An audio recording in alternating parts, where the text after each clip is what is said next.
welcome to Short Story Boudoir. I'm Katy Gathright. And I'm Samantha Neugebauer. And today we have a very exciting special guest. I'm Caroline Wray. I'm so happy to be here. Yes, thank you for joining us, Caroline.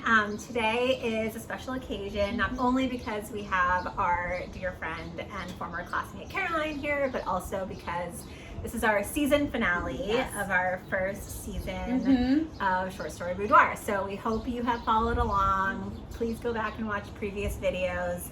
But yeah, we're excited to have a special episode devoted to a short story that we've all read and thought about in the past week or so. Absolutely. And we picked a story by Flannery O'Connor this time because of the movie coming out starring Maya Hawke called Wildcat. That is a story of her life, which we're going to go see later maybe. So we're excited. So lots of tie-ins out there. So we're going to go ahead and kick it over to Caroline to kind of tell us a little bit more about the story itself.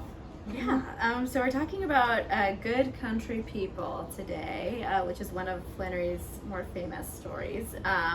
So I'll just give a quick summary rundown. I've been told to warn you all that there are spoilers. Spoilers ahead. Very important.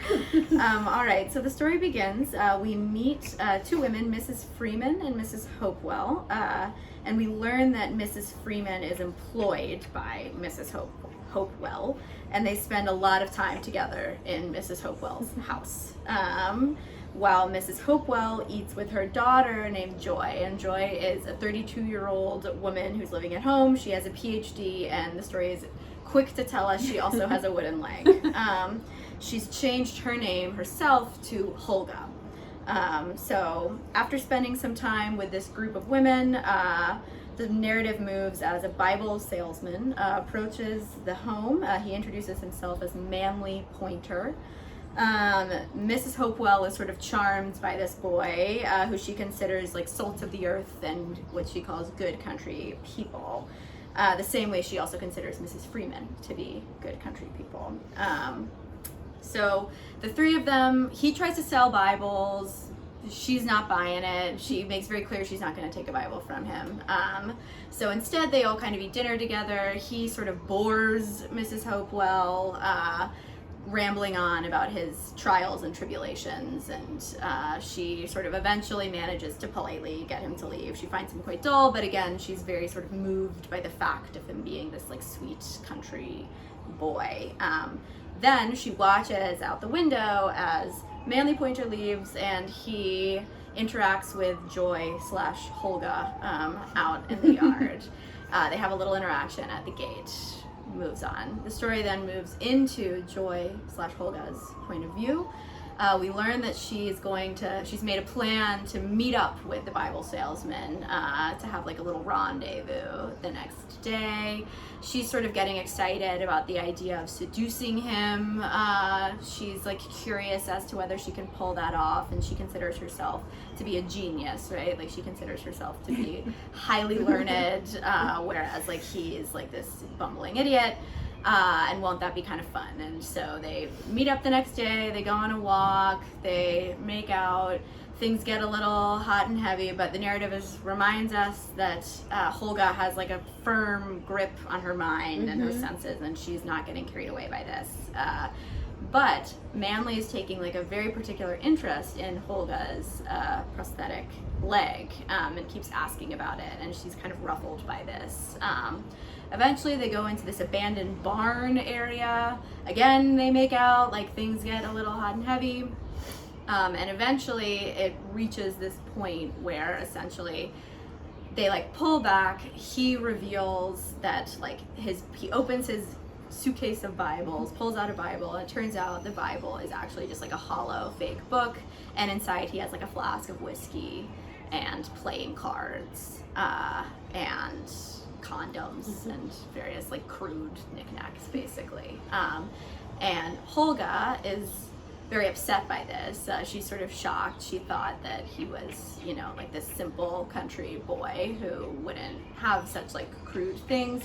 She also at this point, I forgot to mention, has taken off her wooden leg at his request. Basically, he's like begged her and like finally convinced her to like take off the leg. So she's feeling pretty vulnerable in this moment. And she kind of calls him out for being a hypocrite, like all Christians are. She's an atheist, and all Christians profess to believe one thing and then they're doing something else. And he makes clear, like, dude, I may sell Bibles, but I wasn't like born yesterday. I don't believe this stuff. Like, I think you're trying to insult me. And he basically stalks off and he takes her leg with him. And along the way, on his way out, he reveals that this is kind of his MO. He's like a traveling man who goes from place to place and manages to sort of get, like he mentions that he got a woman's fake glass eye the same way. And the story leaves us there with Mrs. Hopewell and Mrs. Freeman sort of watching him walk off and remembering how dim he was. And I think, did I miss anything? Is that? That was great. That was perfect. Okay. Yeah. Cool. Thank you. Yeah. I feel like I just reread it in a way. Yeah, totally. And you want to talk about point of view first, right? Yeah, I'm very interested in point of view. I mean, I'm interested in point of view in general, but I'm very interested in it in this story and sort of the narrative distance that the point of view has from the voice. So I'm curious to hear from you guys, like how do we like characterize the voice of this story? How do we characterize the narrator? Like where, if anywhere, do we think are its sympathies with these characters? Or if it doesn't have sympathies with anybody, where, if anywhere, is like its argument being made? Right. And possibly Mrs. Freeman might be an interesting way into it, just because we start and end the story on her, which is interesting because she's not one of the main actors in the story. And I find that to be a striking choice, especially at the beginning. I think that very first sentence is, I can read that very first sentence. Besides the neutral expression that she wore when she was alone, Mrs. Freeman had two others, forward and reverse, that she used for all her human dealings. So I think just from like a craft and analytical perspective, I'd be like curious to discuss that.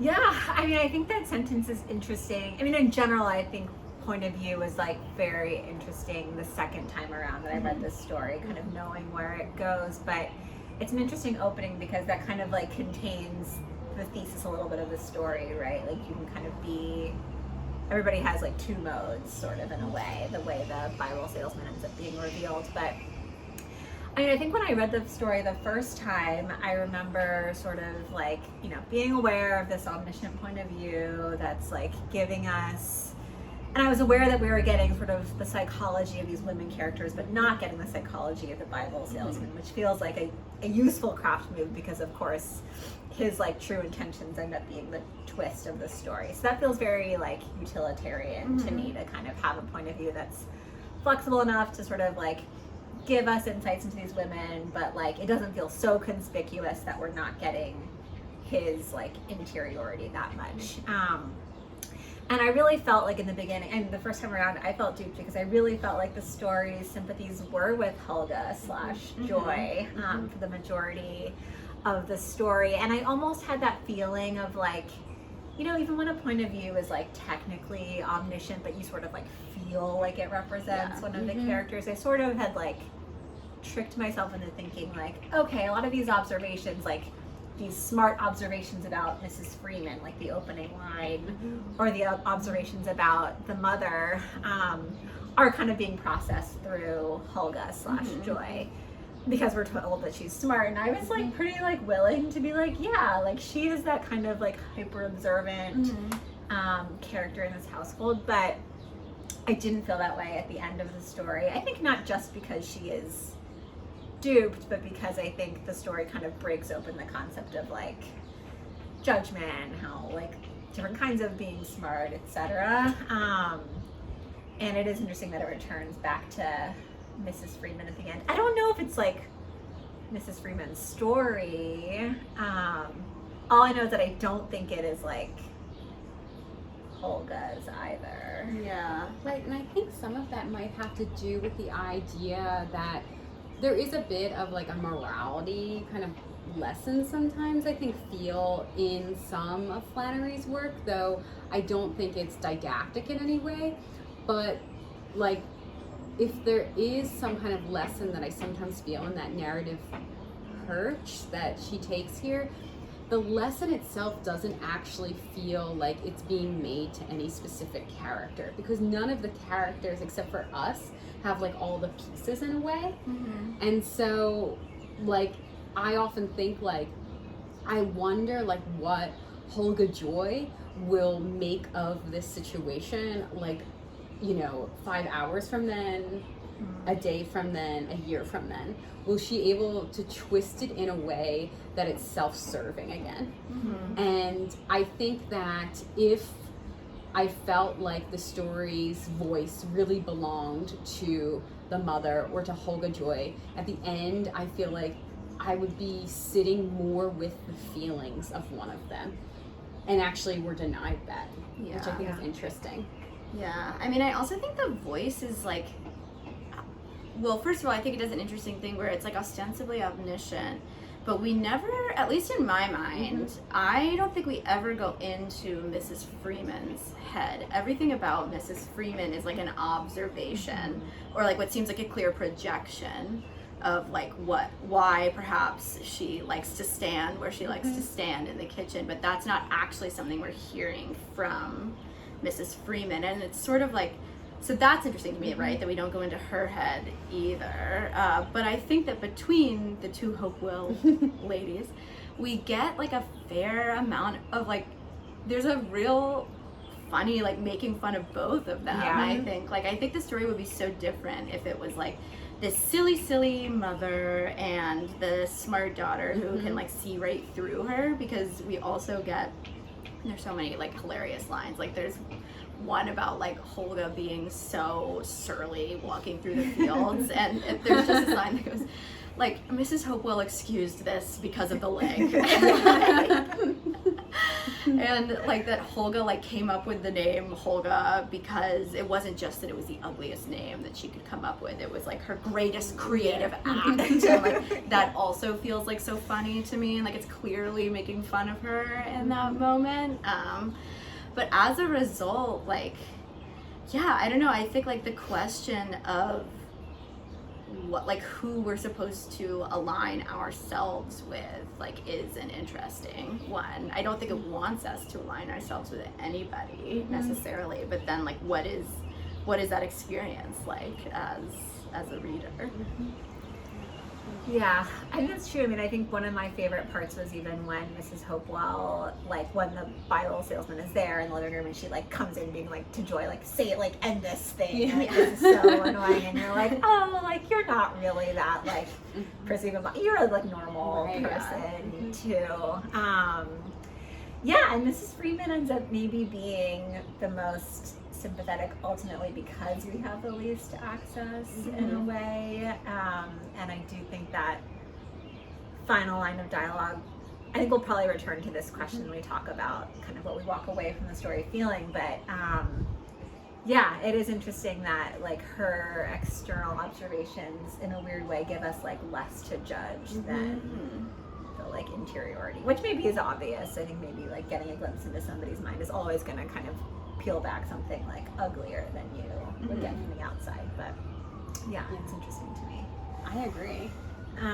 Well, I am interested in the shape of the story too, because I think that it does feel like a slow-ish burn in the beginning, and then I do think that like structurally we kind of have, the opening where we're focused on these women, and then as you say, like we get into kind of like Act 2, which is where Holga Joy and the Bible salesman, Manly Pointers, are interacting, and the way that like climax kind of unfolds, it really felt like such a like classic climax to me.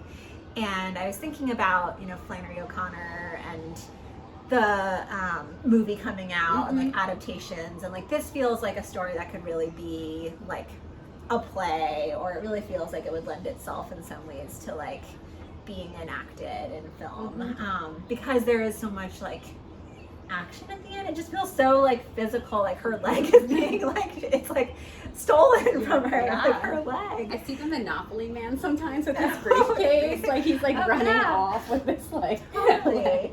And you could see if you were watching the film, like watching this boy like climb the ladder with his suitcase, you'd be laughing. It'd be so funny. So I was really struck by that, and so I guess my question is sort of like, does that structure interest you? Was it like an impressive version of a climax to you? Did you like how kind of like action-y the story got in a way? I think what's so interesting is that the slow burn is the part of the story that I actually forget, like long term, until I revisit again. But it really immerses you into the story, and you know, it's wild to me that we even get like a quote from the husband who is no longer there, right? Like, so we get this quote, and you sort of feel like this is actually going to be a story somehow about Mrs. Freeman, and in a way it sort of is, right? Because we don't end up knowing her, right? So I think what's so interesting with the setup of the story is like the pacing feels like the same throughout, but that extended scene at the end is so long. It can also feel like almost like two stanzas like put next to each other. And I think that is super impressive because it works well, but I wonder in like lesser hands if the first slow burn part could like put off some readers. I mean, I think you could like, I don't, you know, you could just hear in workshop or something, right? That like, what's going on with spending the first like third of this story, like we really get into Mrs. Freeman's deal, like I don't know what the relevance of that ends up being ultimately when the story really takes off on page like 11 or whatever. And I don't know, I mean, I really like the slow burn in a way, like one of the things I have discovered about myself as a reader, I think, is that I can be won over by almost anything if it's funny. And I think that it's just very funny to me. It's very funny to watch Mrs. Freeman and Mrs. Hopewell interact. And it's funny the ways that they're eyeing each other. And in that sort of like, I mean, now I'm thinking more about the first sentence and that human dealings question, and that all of these people are trying to manipulate one another in some way. And the only one who like really, well, actually that's not true. There are two people who really effectively do it. It's the Bible salesman, and then it's Mrs. Freeman. Mrs. Freeman has gotten like exactly what she wants out of this whole situation, basically. She hasn't done anything as obvious as like steal a prosthetic leg, but her position in the home is basically where she wants it to be, I think, is my understanding. Because her daughters are still kind of top dog. Right? So out of all the three daughters, right, her daughters are still kind of the winners in like the game of that setting. It's true. I mean, I don't know, I think it's interesting because this question of like, you know, you sort of saying like, oh, when you think back on the story, like you think about the action-y part, you think about the climax of the Bible salesman. And I do think it's like when you're, you know, have like the story in your recent memory or you've just finished it, I feel like it's easy for me to be like, oh, the move of bringing it back to Mrs. Freeman, like, like that's where the story's heart lies, and like that's what's so important here. But it probably is true that like in a couple of years, like I will be thinking about the leg being stolen and like that scene. And so it's just interesting to think about, like on the one hand, I think those workshop type of comments are so annoying. Like you should cut this like opening part. But it's weird that almost like in spite of at least myself, like it is true that like I will be thinking about like the one part of the story, kind of no matter what the literary intentions or like the container of the story is. So maybe that's just a good lesson in like not being so precious about or being happy enough to like create something and then just setting it free and let people sort of think about it how they want to.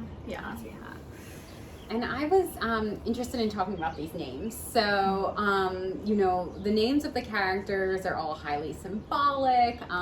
So I'm curious kind of in two ways. Like, first of all, like, does this work for you? Does this like feel like a relic of another time? And so it's best sort of to just like kind of go on with it, like know that this is kind of what happened. I'm particularly interested also in talking about like Manly Pointer's name, which feels a little bit different than the other ones, and maybe what like Mrs. Freeman's name means, like in the context of what we talked about with POV, and then also just like as writers, as novelists, like what do you think about pumping your characters' names with symbolism? Well, I think that like the thing that really struck me about Mrs. Freeman's name, and it's an interesting question. It's certainly something that Flannery O'Connor would have been hyper aware of and in some ways writing about, but like that, especially in this era in the South, like very often emancipated slaves, when they were allowed to choose their own last names, Freeman was a common choice. And so when I first read it, that was the point of, I sort of thought that that Mrs. Freeman was perhaps like her ancestors, I guess, would it be ancestors? Her grandparents perhaps would have been emancipated slaves, which may be true. But it also mentions that her daughters are like a blonde and a redhead, which doesn't mean that she can't also be part of that lineage. But in general, that was something I was thinking about a lot, like how, like I don't think she just picked Freeman because of the concept of like freedom. Like that means a very specific thing, I guess, in that context. And that's a really interesting choice, I think. And then as for like Mrs. Hopewell, I think that like the funny thing to me about it is that like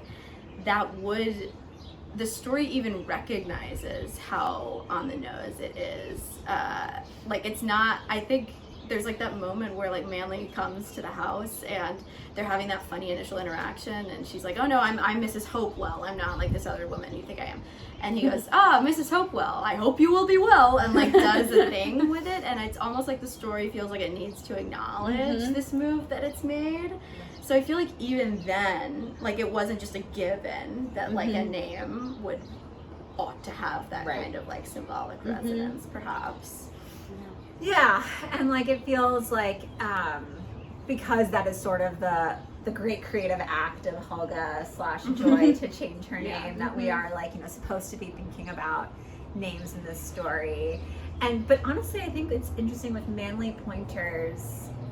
I will say that name kind of did fall away for me, like as I was reading the story, because he is also referred to as the Bible salesman a lot. The boy. Yeah, the boy, good country people. Like I feel like I latched more onto the, for titling reasons, but like the good country people moniker more than individual names. But I also feel like there's a way in which, like as a reader, I just feel so conscious of entering it's not like this world is like this story has a lot of realism, but it's like, it feels like a register where maybe it's just the Flannery O'Connor of it all, but there's going to be some kind of great like moral climax in the story. So I sort of am okay, or I'm like prepared for the names to just like be maybe like a little bit more symbolic than you would encounter in like a purely like realist story. And I kind of like I feel a lot of the craft choices in general for the story, so I kind of like feeling like, oh, this is another like intentional choice. And I think it's really interesting too, like the point that you make with Joy, like having the power to like change her name, right? And yet it doesn't exactly like change her station in life, right? Like she's still living at home.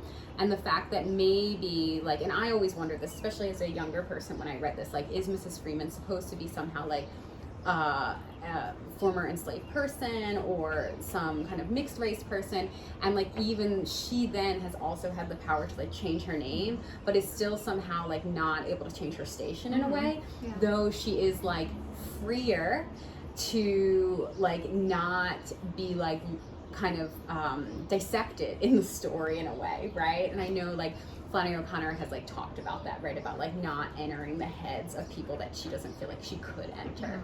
And that's like one of her like kind of saving graces as a writer, people have said, which I think is interesting. So that is interesting. And so what about your names for your characters? Do you think symbolically ever? I hate naming characters. Well, it's funny because like when you said that question, I was actually thinking about like a workshop we had of your story where you had a character named Carrie, and Catherine was like, I love that this character's name is Carrie because it like speaks so much to like what she's doing. She's like carrying That's like so interesting. all these different like weights in her own life and all these other people's burdens, and so that was like the thing that I thought of when you even asked the question. Maybe you didn't think about that at all. Yeah, no, I just surrendered and I said, think what you will of these names. I think I have a much harder time with surnames because I think especially in stories like set in America, like surnames like end up signaling a lot, right? Like they can signal like so much about like where your family might be coming from, their religious practices, and while I think that is like true throughout the world, I think in any country with such a high immigrant population like us, it really can like mean many things and different things for different people. So I love when I can like find the perfect surname, and I'm always like on the lookout for them too. Yeah, I don't think I'm very good at naming. I think they just sort of like arrive from the ether, and then. But I also have found that I'm not that precious about changing names, which I think indicates to me just how little perhaps I'm thinking about them, that like I could like write a whole story with someone named one thing and then completely change it, and I don't know. Yeah, I've done that many a time. I do feel like a lot of my stories in my head though end up belonging to that name.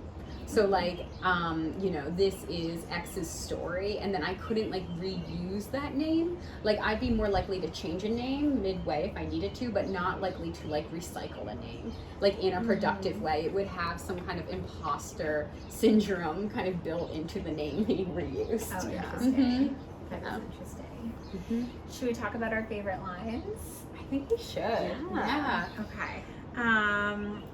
I can go for, well, so I kind of liked an entire paragraph, but I'll read parts of it. So this is when they are kind of like having their first kiss. Helga Joy, which I like that we combined her name, and Manly Pointers. The kiss, which had more pressure than feeling behind it, produced that extra surge of adrenaline in the girl that enables one to carry a packed trunk out of a burning house. But in her, the power went at once to the brain. And I think Flannery O'Connor is just skilled at doing this in a sentence where she's making like a universal observation and then like being like, okay, well, but here's how it applies to this one character. And I think the POV is interesting there because like when you read it in isolation, it seems like it's sort of building up this, it seems like it's a compliment almost, like she's like more powerful than this adrenaline surge. Like for her, it's like an intellectual moment, but it's actually like making fun of her. It's like got that distance where it's making fun of Helga too. And then later in that paragraph, it says she had never been kissed before and she was pleased to discover that it was an unexceptional experience and all a matter of the mind's control. Some people might enjoy drain water if they were told it was vodka. And it's just funny. Like, I just think there are a lot of funny moments in this story. It was great. Yeah. I think that line is interesting too, because that's a moment where I'm like, I'm curious, like, do you guys believe the narrator there?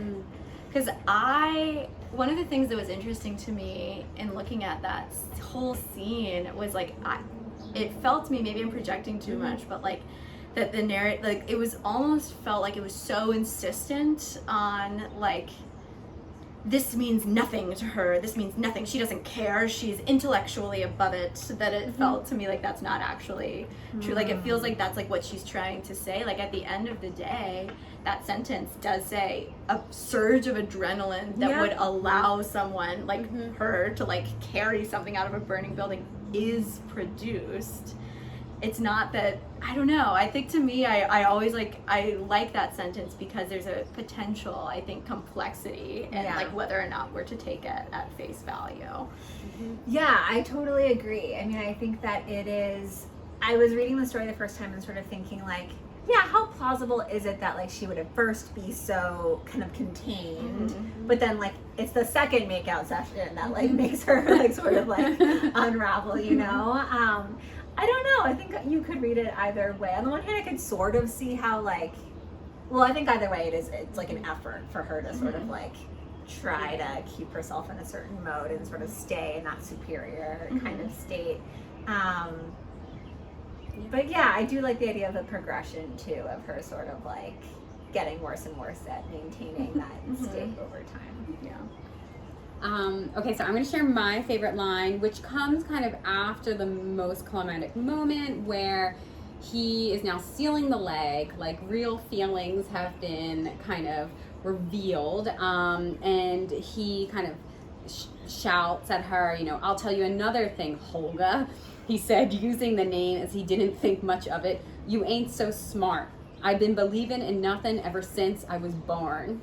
And I should have said that more emphatically because there's a exclamation point there. I love this for so many reasons. First of all, it's like such a wonderful comeback, and I'm not like rooting for him, but it is like, you know, he has clocked what she has said earlier in there. He probably like kind of thought something like that earlier, right? And was like holding all that resentment in and then just unleashed it, right? I love the kind of like dialectness of it, that, you know, it's still kind of in like a lower brow register, but it's so piercing. I also like that like so much of the story has to be about like where we like put our faith, right? And like Holga Joy is putting her faith like in the mind, right? And like her mind's ability, right? And like other characters are like putting their faith in maybe faith or God or in good country people, whatever that is, right? And Holga's mind still didn't process that like this could be something that he would say to her, and I love that.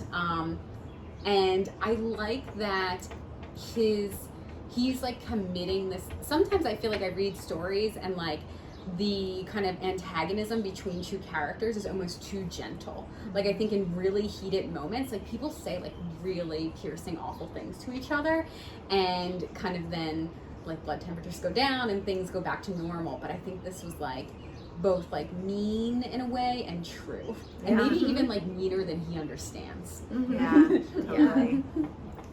Yeah, my line is also towards the end, taking place all at the same kind of general timeline, and it's during the makeout. The leg has been removed. The fight hasn't totally taken place yet. And it's her brain seemed to stop thinking altogether and to be about some other function that it was not very good at. And I like that for a lot of reasons. One, because like the first time I read it, I was like, is it about sex? Is it like now the brain is thinking about sex and it is not very good at that act, and that's sort of overwhelming for her. But it's also in a really sort of thematic and sad and grim way, I think a little bit about survival, and that like she's feeling very endangered in this moment. It's not just that she's like getting carried away. Like at this point the leg has been removed. She's like asking for it back. She's not getting it back. She can't get it back. And so she's feeling again endangered, and her brain, when you are in danger, like moves that surge of adrenaline, like moves from like the intellectual, which is the only space that she's been able to really function in. And I think one of the reasons she leans so hard on her intellectualism is because it's sort of like all she has. It's the only, like, for lack of a better phrase, it's the only leg she has to stand on. And then I think that in this moment, that adrenaline has to go to survival, and she is not good at survival. Like we have been told, this is one of the things that she and the Bible salesman ostensibly connect over, right? Is that like they're both like dying in some capacity. They don't have a very long life expectancy. They have some kind of a heart condition. And so there's something both quite funny on like this level in that line, and also I think really quite poignant at the same time. So Absolutely. Yeah, and I think you describe it really well. Like I think that the whole like scene at the end, which again we talked about being long and drawn out and dramatic and intense, like does sort of operate on multiple levels throughout. And I do think, you know, this story would feel really different if it wasn't funny throughout. It would feel really different if like we didn't also feel sorry for Holga Joy, and like even like for the Bible salesman too, in a way. Like I do think that the sympathy is ultimately spread around a little bit, kind of just to come back to the POV point. Yeah, absolutely. Wow, Caroline, it was so nice having you on our show. Will you come back again sometime? Oh my God, of course. This was such a Wonderful. pleasure. It's such an honor to be here at Great. your finale. So thank you. You're welcome. You're welcome. So thank you again for sticking with us this season, and we will be back in fall 2024. Yeah, coming soon. Bye.